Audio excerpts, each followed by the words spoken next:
Hello everyone, and welcome to tonight's chilling tale.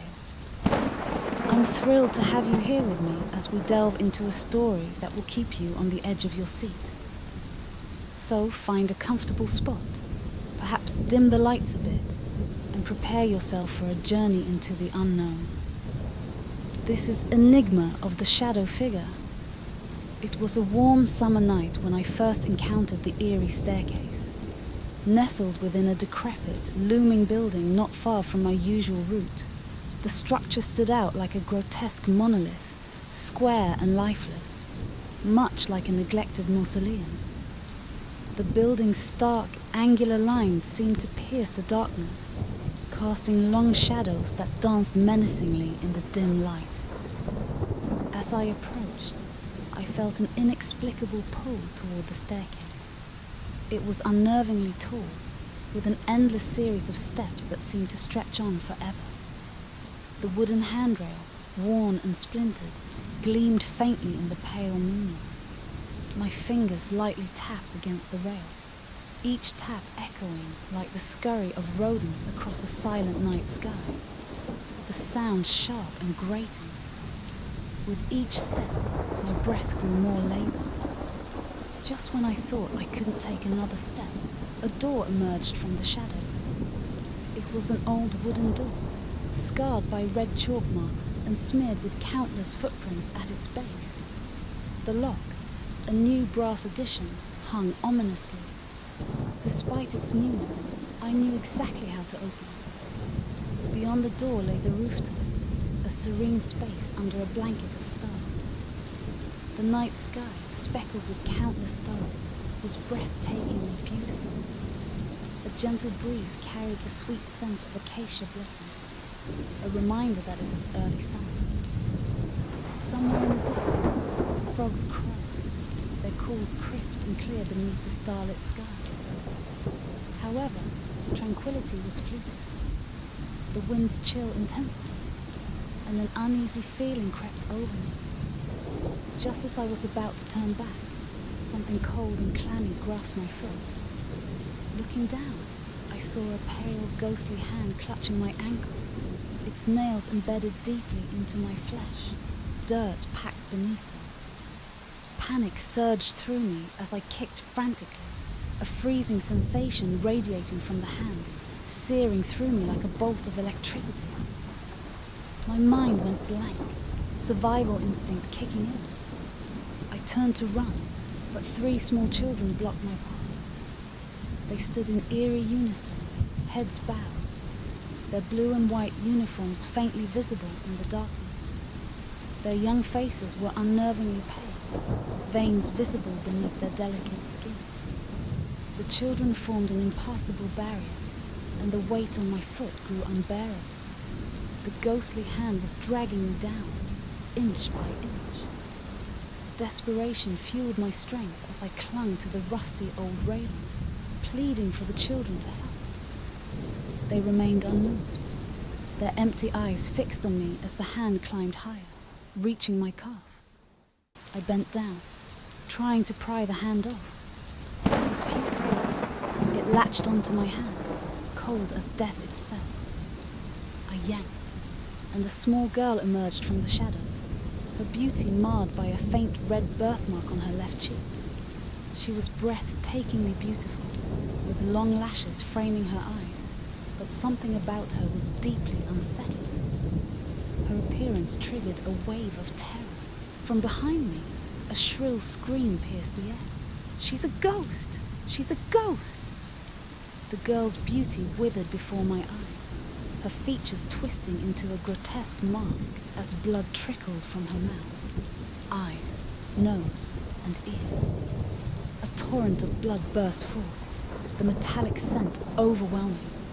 In a desperate struggle, I wrenched myself free, but the railing gave way like paper. I pitched forward, plummeting into a yawning abyss below.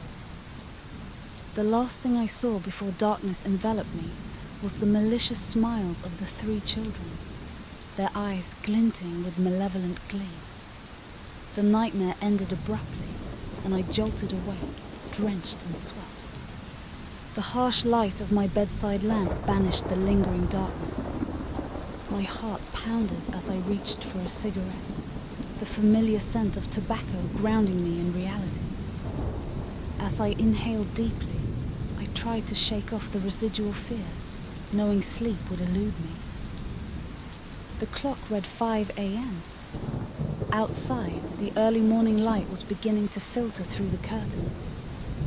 Shenzhen's summer mornings were bright, and soon the sun would rise, allowing me to escape the confines of my haunted apartment. Waiting for the soothing sounds of morning activity, I clung to the hope of a new day.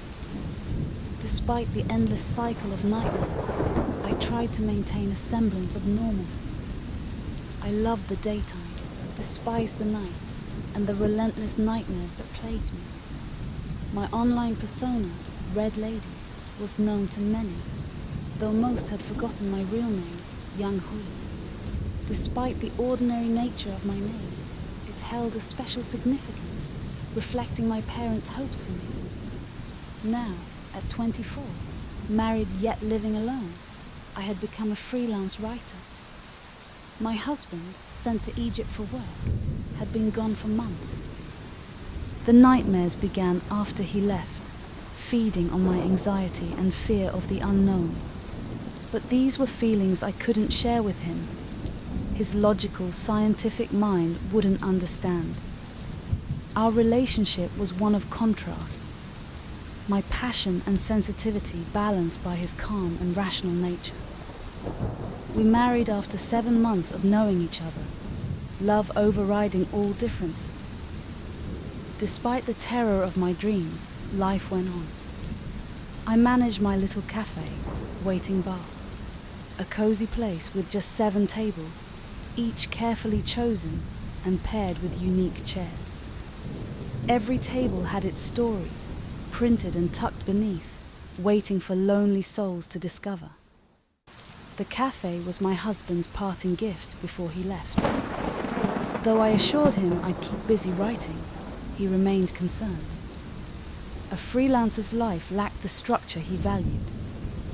He wanted to see me healthy and thriving, working a regular job. The day he left, I stuck to my routine, going for my morning run. At around 6 a.m., I waited for the elevator in our perpetually dark stairwell. The sensor light flickered on, and I saw our building's cleaner, a tall woman in her 40s, dragging a black garbage bag. She always worked when I went out, her expressionless face a familiar sight. When the elevator arrived, I stepped in, her refusal to follow out of consideration for the garbage's smell. I smiled gratefully as the doors closed, her yellow-grey uniform fading from view. 3 days later, during my morning run, I noticed a new cleaner. Curious, I asked about the previous one. The young woman, busy mopping, replied casually, "She died in a bike accident a few days ago." A chill ran through me. The city, with all its cold indifference, hadn't desensitized me to such news. The elevator ride that day felt endless, the air heavy with an inexplicable dread. As the numbers ticked by, I tried to convince myself it was a mistake. But the unsettling feeling remained, urging me to question my own perception of reality.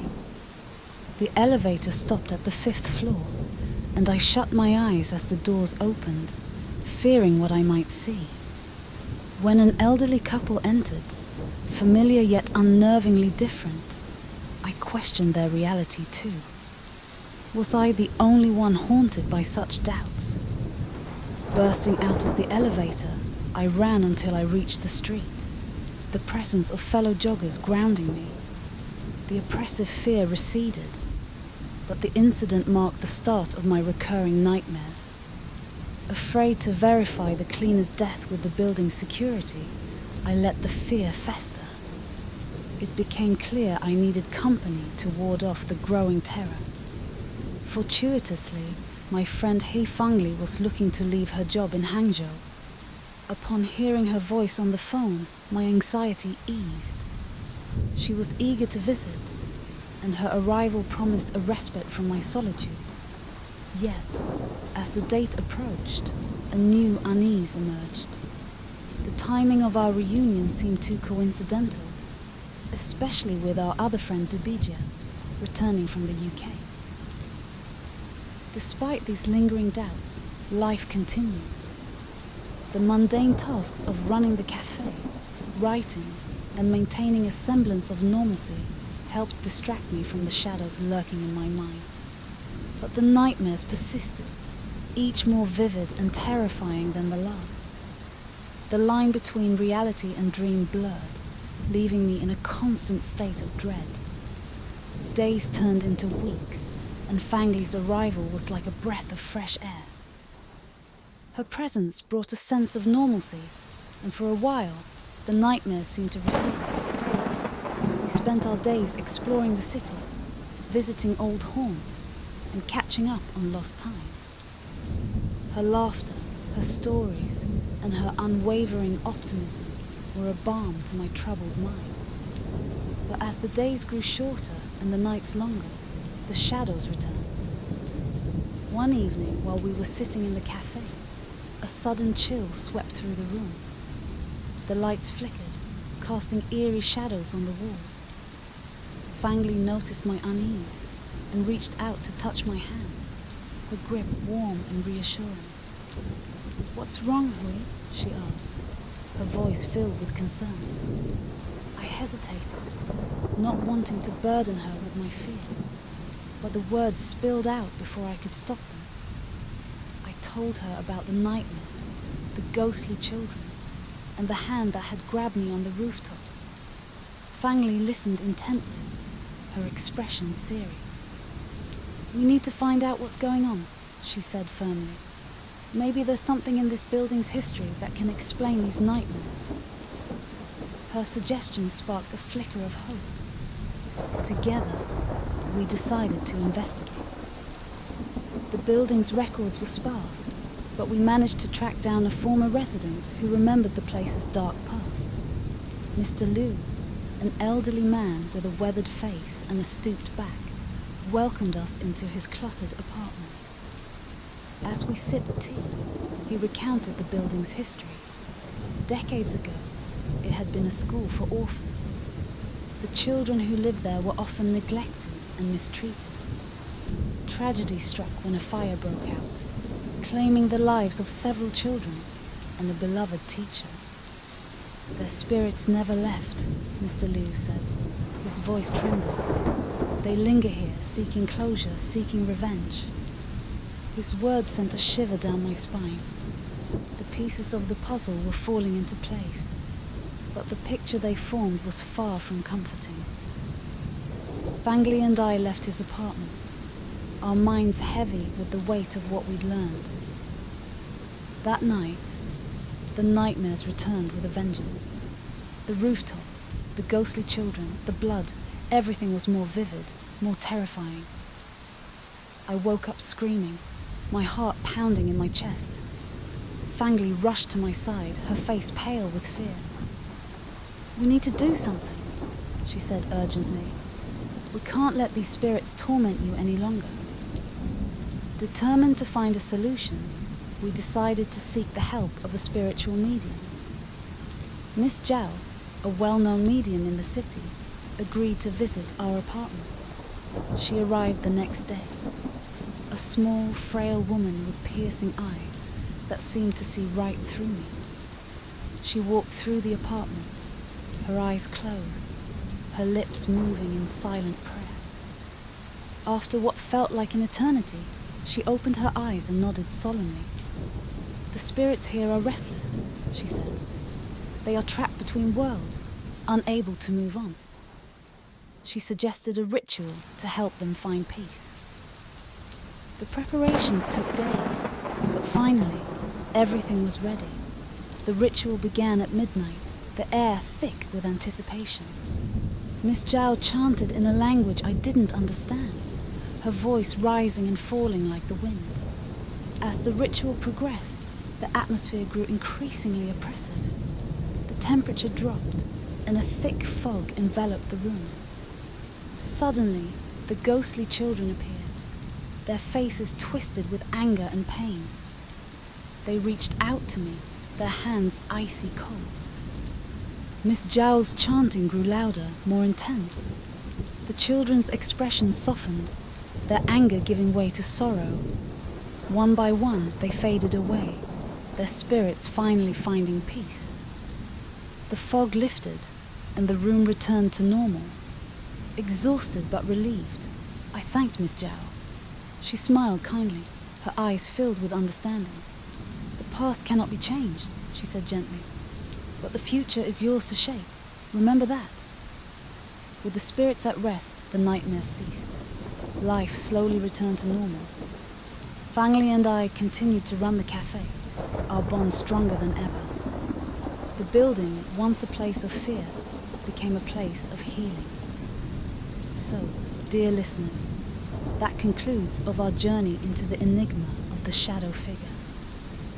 I hope you found it as thrilling and chilling as I did. Thank you for joining me tonight, and remember to stay safe. The world is full of mysteries, and sometimes the past refuses to stay buried.